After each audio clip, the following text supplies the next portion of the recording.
النبأ العظيم الذي هم فيه مختلفون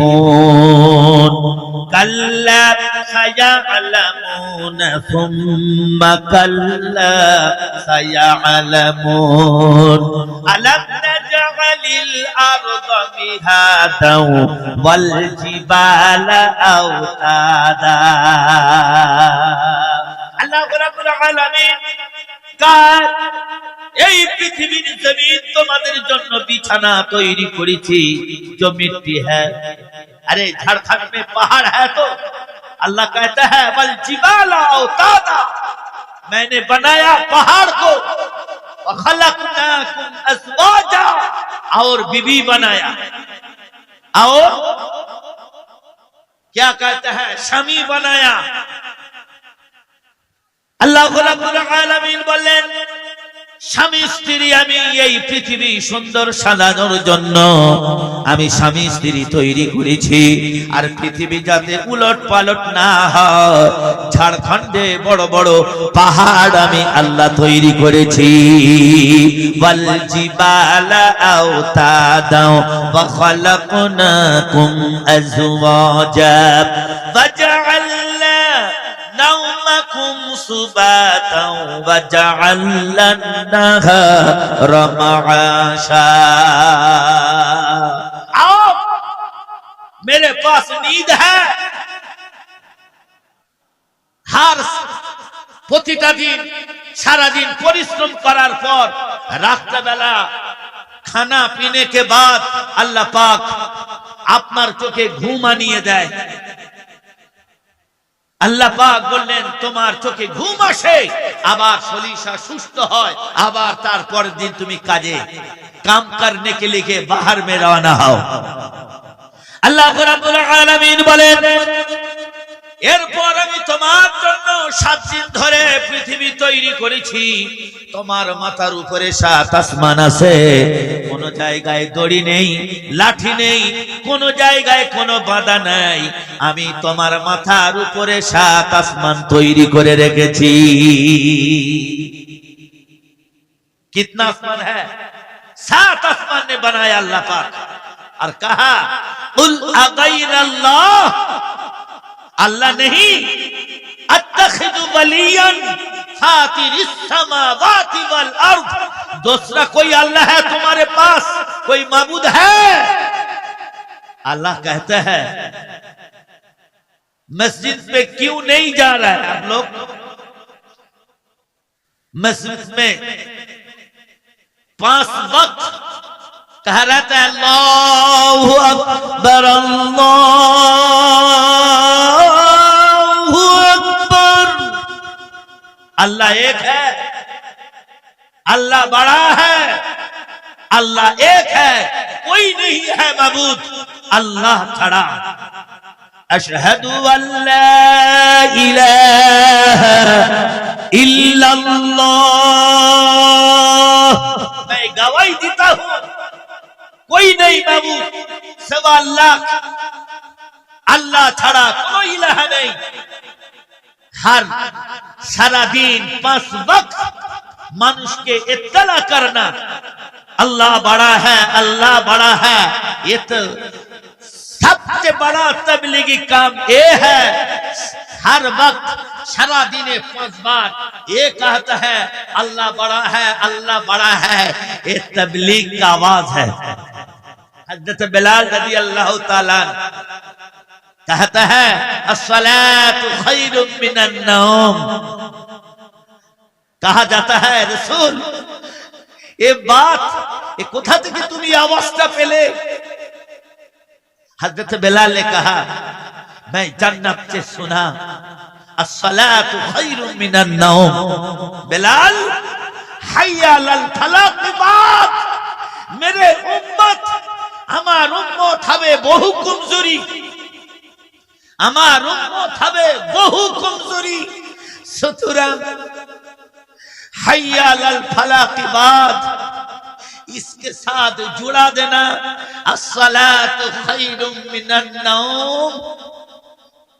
तुम नींद से नमाज अच्छी है तुम्हार घूम होते नमाज उत्तम तुम छोड़ दो बिछाना, बीबी बच्चा सब छोड़ो। नबी पाक सल्लल्लाहु अलैहि वसल्लम जो मां खदीजा को पहले सदी किया, हजरत की उम्र 25 और खदीजा की उम्र 40। खदीजा बोलছেন ইয়া রাসূলুল্লাহ, আমি আপনাকে शादी করব, বিয়ে করব। नबी पाक सल्लल्लाहु अलैहि वसल्लम ने कहा, मेरे घर में कुछ नहीं है, एक काठ का लकड़ी है और एक पत्थर का बटी है, मेरे घर में बिछाना कुछ नहीं है। अल्लाह रसूल सल्लल्लाहु अलैहि वसल्लम ने कहा, खदीजा तुम तो बहुत बड़ा आदमी है, बहुत मालदार है आप लोग, मेरे साथ शादी किस तरह होगा? আপনার সঙ্গে আমার বিয়ে কিভাবে হবে? बीबी ने कहा, जय अल्लाह के रसूल, अपने पैर नीचे जन्नत है, मैं आपके साथ शादी करूंगा, আমি আপনার সঙ্গে বিয়ে করে জান্নাতটা নিতে চাই। मां खदीजा रात में सोआ और घूम में उठा। अल्लाह रसूल যখন ঘুম থেকে উঠেছে, हजरत मां खदीजा रदियल्लाहु ताला उसकी हाथ पर निजे गर्दन को इसी तरह सारा रात इस तरह এই রকম ভাবে আছে। রাতে বেলায় ঘুম ভেঙে যাবার পর मां खादिजातुल कुबरा रदियल्लाहु ताला नबी पाक सल्लल्लाहु अलैहि वसल्लम उसका पीठ मुबारक को इस तरह करना, जे अल्लाह के रसूल अल्लाहर नबी मुहम्मदुर रसूलुल्लाह सल्लल्लाहु अलैहि वसल्लम ধরে বলছেন, হে আল্লাহর নবী, আপনার পিঠে এত দাগ হয়ে গেছে, আমি মা খাদিজা সহ্য করতে পারি না, দয়া করে আপনি যদি আমাকে বলে দেন মোটা বিছানার ব্যবস্থা করে দিই। আল্লাহর নবী মুহাম্মদুর রাসূলুল্লাহ বললেন, খাদিজা আমার পিঠে আজকের দাগ, আমার উম্মতেরা সুস্থ থাকবে, এই কষ্ট এই পিঠের দাগ হলো আমার উম্মতের জন্য, আমার এই ভালো খাবার আমার উম্মতের জন্য নয়, আমার এই কষ্টটা আমার উম্মতের জন্য। আল্লাহর নবী মুহাম্মদুর রাসূলুল্লাহ খাদিজা বললেন, খাদিজা তুমি আমার জন্য দোয়া করো, তায়েফের সমস্ত মানুষ যেন কলমা পড়ে মুসলমান হয়ে যায়। আল্লাহর নবী মুহাম্মদুর রাসূলুল্লাহ তায়েফে গেলেন। তায়েফে যাওয়ার পর কাফেররা বলছে, হে মুহাম্মদুর রাসূলুল্লাহ, দ্বিতীয়বার তুমি এই কথা কোনোদিন বলো না। আল্লাহর নবী বলতেছে, আমার জীবন থাকতে আমি কোনোদিন এই কথা কোনোদিন ভুলবো না। তোমরা যদি পড়ো লা ইলাহা ইল্লাল্লাহ, আমি নবী মুহাম্মদুর রাসূলুল্লাহ কথা দিলাম, যতক্ষণ পর্যন্ত তোমরা না জান্নাতে যাবে, আমি নবী মুহাম্মদুর রাসূলুল্লাহ আমি কোনোদিন তোমাদের জন্য জান্নাতে যাব না। আল্লাহর নবী তায়েফে গেলেন। কাফেরেরা আল্লাহর নবীর উপরে এত অত্যাচার, এত অনাচার, এত জুলুম, এত অত্যাচার করেছে। নবীজির হাত ভেঙে দিল, বুকের হাড়টি ভেঙে দিল, মাথার চুল ধরে শোয়ানো হলো, কিন্তু আল্লাহর রাসূল মুহাম্মদুর রাসূলুল্লাহর গায়ে ভরা রক্ত, রক্ত মাখা দেহ নিয়ে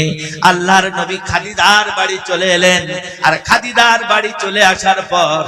ডাক দিচ্ছেন, আয় খাদিজাতুল কুবরা রাদিয়াল্লাহু তাআলা আনহা, লাব্বাইকা ইয়া রাসূলুল্লাহ। আল্লাহর নবী অজ্ঞান হয়ে গেলেন। হয়ে যাওয়ার পর মা খাদিজা শক্তিশালী ছিলেন, কোলে কোলে তুলে নিয়ে নবীজির গালে ফুঁক দিয়ে দেন, মাথার চুলটা নিয়ে মা খাদিজা নবীজির রক্তগুলো মুছিয়ে দিলেন। দেওয়ার পর সারা রাত নিজের হাতের উপরে মাথাটা রেখে আল্লাহ রাসূল ঘুমিয়ে গেছেন। তাহাজ্জুদ